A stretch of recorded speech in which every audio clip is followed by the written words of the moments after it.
கடந்த சில நாட்களுக்கு முன்னால் வந்து இவங்க வந்து உதவி பொறியாளர்களாக இருந்த 300 பேர் வந்து செயற்பொறியாளராக ப்ரொமோஷன் செய்யப்பட்டோம்.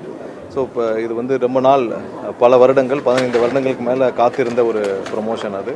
ஸோ அது வந்து உடனடியாக ஏன்னா நம்மளுடைய முதல்வர் அண்ணன் விஜய் அவர்கள் தலைமையிலான அரசு முதல்வருடைய உத்தரவின் பேரில் எங்கெங்கெல்லாம் வந்து ஊழியர்களுக்கு என்னென்ன இதெல்லாம் வந்து பெண்டிங் இருக்கோ அதெல்லாம் உடனடியாக நிவர்த்தி செய்யும் பணிகளை முடக்கி விட்டுள்ளார். எல்லா இடத்துலையும் எங்கெங்கெல்லாம் லாங் பெண்டிங் ப்ரொமோஷன்ஸு என்னென்ன தேவைகளோ எல்லாத்தையும் உடனடியாக செய்யும் பணிகளை மேற்கொண்டுள்ளோம். ஏன்னா மின்சார வாரியத்தில் நம்மளுடைய இந்த துறையில் கண்டிப்பாக ஊழியர்களுடைய சேவை மிகப்பெரியது. ஏன்னா இங்கே வந்து ஒவ்வொருத்தரும் வந்து அதிகப்படியான பணி சுமையில் இருக்கிறாங்க. ஸோ அவங்களுக்கு தேவையான வகையில் அவங்களுடைய ப்ரொமோஷன்ஸ் என்னென்ன பெண்டிங் இருக்கோ லாங் டைமில் இதெல்லாம் கோர்ட்டுக்கு சென்று பல முறை அவங்க போராடி கோர்ட்டு செஞ்சு பல போராட்டங்களை நடத்தி அதுக்கப்புறம் வந்திருக்காங்க. ஸோ இதற்கு மேலும் தாமதிக்காமல் அவர்களுக்கு தேவையான ப்ரொமோஷன்ஸை உடனே கொடுக்கணும்னு சொன்னோம். இதே மாதிரி அடுத்தடுத்த கட்டத்திலையும் யாருக்கெல்லாம் எந்தெந்த கிரேடுக்கெல்லாம் வந்து பெண்டிங் ப்ரொமோஷன்ஸ் இருக்குது இல்லை பெண்டிங்காக இருக்கோ அதெல்லாம் உடனடியாக செய்யும் பணிகள் மேற்கொள்ளப்பட்டது. அடுத்த கட்டமாக இந்த வருடம் நிறைய அதாவது குறைந்தபட்சம் 15,000 பேரையாவது வேலைக்கு எடுக்க வேண்டிய இடத்துல இருக்கும். ஏன்னா நம்ம ஆல்ரெடி வந்து 70,000 பேர் ஷார்ட்டேஜில் இருக்கும் இன்றைக்கி இருக்கிற சூழ்நிலையில். ஸோ அதில் முதல் கட்டமாக 15,000 பேராவது எடுக்க வேண்டிய கட்டாயத்தில் இருக்கிறோம். ஸோ அதற்கான ப்ரொப்போசலையும் தயார் செஞ்சிட்ருக்கோம். அதை முதல்வர் பார்த்து சரி பார்த்து அதுக்கப்புறம் முதல்வர் ஒப்புதல் பேரில் அடுத்த கட்டமாக அதையும் கொண்டு போய் நம்ம இந்த வருடம் வந்து 15,000 பேரையாவது பணியில் எடுக்கும் வேலைகளை செய்வோம். ஸோ ஒவ்வொரு இடத்துலையும் நம்ம மின்சார வாரியத்தை சீரமைக்கும் பணிகளை எல்லா கட்டத்திலையும் செஞ்சுட்டு வரோம். ஸோ எல்லா துறைகளிலும் அதில் இருக்க எல்லா டிபார்ட்மெண்ட்டையும் செஞ்சுட்டு வரோம். கண்டிப்பாக ஊழியர்களுக்கு தேவையான அனைத்தையும் அவங்களுக்கு என்னென்ன கிடைக்க வேண்டிய இதெல்லாம் வந்து நியாயமாக கிடைக்க வேண்டும். ஸோ அதையும் செய்து கொண்டு வருகிறோம். கண்டிப்பாக வர காலத்தில் அதே மாதிரி செய்வோம்.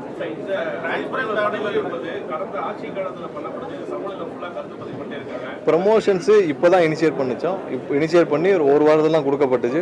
இது அவங்களுடைய இப்போ அவங்களே பேசியிருப்பாங்க. நீங்கள் முடிஞ்ச பிறகு எல்லாம் இங்கே இருக்கிற அனைத்து சேர்ப்பு யார் ப்ரொமோஷன் வாங்கலாம் அவங்கள்ட்ட நீங்களே பேசிக்கலாம். ஸோ இதெல்லாம் 15 வருஷமாக பெண்டிங் ப்ரொமோஷன்ஸ். 15 வருஷமாக அவர்களும் கடுமையாக போராட்டு வராங்க. நாங்கள் ஆட்சிக்கு வந்த பிறகு நான் அமைச்சராக வந்த பிறகு என்னை வந்து அவங்க சங்கத்திலேருந்து சந்தித்த பிறகு அவங்களுடைய பெண்டிங் என்னென்னலாம் கோர்ட் ஆர்டர்ஸ் வாங்கினதெல்லாம் காட்டினாங்க. பல பேர் வந்து ரிட்டையர்ட் ஆகிறதுக்கு ஒரு வாரம் ரிட்டையர்மெண்ட் இருக்குது, அதுக்குள்ளே எங்களுக்கு ப்ரொமோஷன் கிடைக்குமா, ஏன்னா 20 வருடத்துக்கு மேலே நான் ஒரே கிரேடில் இருக்கேன்னு வந்து சொன்னாங்க. ஸோ உடனடியாக பணிகளை முடக்கி விட்டோம். ஸோ ப்ரொமோஷன்ஸ் அவங்களுக்கு இவ்வளோ வருஷமாக பெண்டிங் இருக்குது, ஏன் இவ்வளோ கொடுக்கல? கோர்ட் ஆர்டர் வந்து இவ்வளோ வருஷங்களாச்சு. கோர்ட்டுக்கு அவங்க போக வேண்டிய அவசியம் இல்லை. எதற்காக நியாயமாக ஒருத்தருக்கு ப்ரொமோஷன் கிடைக்கும்னா அவங்க ஏன் கோர்ட்டுக்கு போய் சட்ட போராட்டம் நடத்தி அதுக்கான ஆர்டர் வாங்கிட்டு வர வேண்டிய சூழ்நிலை நம்ம ஏன் உருவாக்கணும் ஃபஸ்ட்டு? ஸோ அவங்களுக்கு இந்தந்த வருஷத்தில் இந்தந்த கிரேடில் அவங்களுக்கு ப்ரொமோஷன் கிடைக்கணும்னா அந்த ப்ரொமோஷன் அந்தந்த வருஷத்தில் கிடைச்சாகணும். ஸோ அதற்கான சூழ்நிலை உருவாக்க வேண்டியது அது அரசுடைய கடமை. ஸோ அதை நம்ம செய்ய தவறிவிட்டு அவங்க கோர்ட்டெல்லாம் போய் கஷ்டப்பட்டு போராடி ஆர்டர் வாங்கிட்டு வந்திருக்காங்க. அதற்கப்புறமும் இது வந்து பல காலதாமதம் ஏற்பட்டது. ஸோ உடனடியாக கவனத்துக்கு கொண்டு வந்தவுடன் இது மாதிரி நிறைய கிரேடில் இந்த மாதிரியான ஒரு இதில் வந்து பெண்டிங் இருக்குது. மற்ற கிரேடில் இருக்குது. 2012 பேட்ச்லேயும் வந்து 700க்கும் மேற்பட்டவர் வந்து இருக்கிறாங்க. ஸோ அதுலேயும் வந்து சீனியாரிட்டி பிரச்சனைன்னு சொல்லிட்டு இருந்தாங்க. ஸோ உடனடியாக கோர்ட் ஆர்டர் கடைசி என்ன இருக்கோ அதை பேஸ் பண்ணி அதில் என்ன மாதிரியான வழிகாட்டுதல் பண்ணியிருக்காங்க உடனடியாக ரிலீஸ் பண்ண சொல்லியிருக்காங்க. அதுக்கு நோட்டிஃபிகேஷன்ஸ் ஆல்ரெடி போயிடுச்சு. ஸோ எல்லா இடத்துலையும் எங்கெங்கெல்லாம் ஊழியர்களுக்கு பெண்டிங் இருக்கோ அதெல்லாம் உடனடியாக சரி பண்ணி அவங்களுக்கு தேவையான ப்ரொமோஷன்ஸ் உத்தரவுகளை யாரெல்லாம் பணி நியந்திரம் இல்லாமல் கஷ்டப்பட்டு இருக்காங்க என்னென்ன செய்ய முடியுமோ. ஸோ அரசால் எல்லாம் செய்ய முடியாது, பட் செய்ய முடிஞ்ச விஷயங்கள் உடனடியாக செஞ்சு கொடுக்கும்ல. ஸோ அதை தான் செஞ்சுட்டு இருக்கோம். தென்மேற்கு பருவமழை பண்ற நடவடிக்கை எடுக்க சொல்லியிருக்காங்க. ஒரு புறம் வந்து மழையால பாதிப்பு வரும்.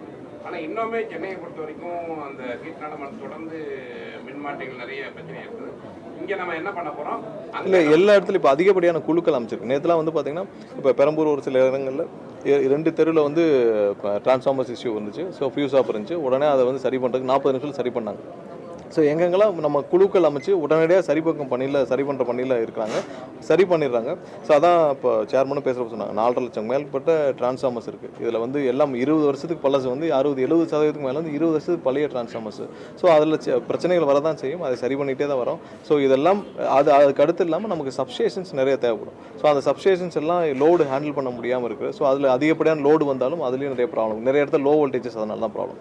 ஸோ இதையும் வந்து கணக்கிட்டு வரோம். ஸோ இதெல்லாம் லாங் டேர்ம் ப்ராஜெக்ட்ஸ். எங்கெங்கெல்லாம் பெண்டிங் இருக்கோ அதில் உடனே முடிக்க சொல்கிறோம், எங்கெங்கெல்லாம் பாதி கமிஷனாக இருக்கோ அதில் உடனே முடிக்க சொல்கிறோம்.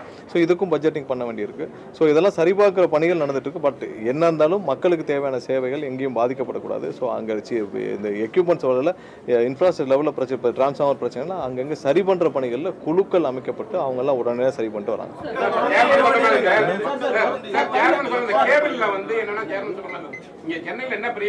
நேற்றும் அதான் நிறைய இடத்துல தோண்டப்படும் இடத்துல வெட்டிடுறாங்க. ஸோ இது வந்து கார்பரேஷன்லேயும் நம்ம ஏற்கனவே சொல்லியிருக்கோம். கார்பரேஷன்ல யாராவது இந்த நிறுவனங்கள், அது தனியார் கான்ட்ராக்டர்ஸ் அவங்க ஏதாவது வேலையை எடுத்து அவங்க பண்ணியிருந்தாங்கன்னா அவங்க மீது ஃபைன் வித் கடுமையான வந்து ஃபைன்லாம் போடப்படும்னு சொல்லியிருக்கோம். அதையும் வந்து திரும்ப இம்ப்ளிமெண்ட் பண்ணுற வேலையாக இருப்போம். நேற்று ஒரு சில ஆவடி ஒரு சில இடத்துல இப்போ தான் எங்களுக்கு வீடியோ வந்து என்னன்னா, வேண்டுமென்றே ஒரு சில நபர்கள் வந்து அந்த ஃபியூஸ் எல்லாம் பிடுங்கி திருடிட்டு போகிற மாதிரி, ஏன்னா ஒரு இடத்துல ரிப்பீட்டடாக திரும்ப பிரச்சனை வந்துட்டே இருக்கு. என்னென்னு சிசிடிவி அனைத்தையும் ஆராய்ந்த பொழுது அவர்களும் ஒரு சில பேர் வந்து நபர்கள் வேண்டுமென்றே அதை வந்து திரும்ப திருடிட்டு போகிறதும் அதை எடுத்து அதை ஆஃப் பண்ணுறதும் பார்த்தோம். உடனடியாக காவல் நிலையத்தில் கம்ப்ளைண்ட் கொடுக்க சொல்லியிருக்கு. முடிஞ்ச உடனே காவல் நிலையத்தில் கம்ப்ளைண்ட் கொடுத்தப்போ நம்மளே அந்த வீடியோ வெளியிடுறோம். ஸோ நிறைய இடத்துல இந்த மாதிரி திட்டமிட்டவும் செய்யப்பட்டு வருகிறது. ஸோ அங்கங்கே வந்து இருக்கிற சிசிடிவி ஆதாரத்தின் அடிப்படையில் அதையும் கம்ப்ளைண்ட் கொடுக்கவும் சொல்லியிருக்கோம். ஸோ எங்கே ரிப்பீட்டடாக ஒரே இடத்துல ஒரே பேட்டர்னில் வருதுன்னா ஏன் இந்த மாதிரி வருது அப்படின்னு சொல்லி பார்க்குறப்ப அது ஒரு சில நபர்கள் வேண்டுமென்றே செய்தார்கள். அதையும் இப்போ சிசிடிவி ஆதாரம் வந்திருக்கு. ஸோ ரெண்டையும் பேலன்ஸ் பண்ணி போகிறோம். கண்டிப்பாக மக்களுக்கான முழு வீச்சில் மின்சார வாரியம் இயங்கிட்டு இருக்கு.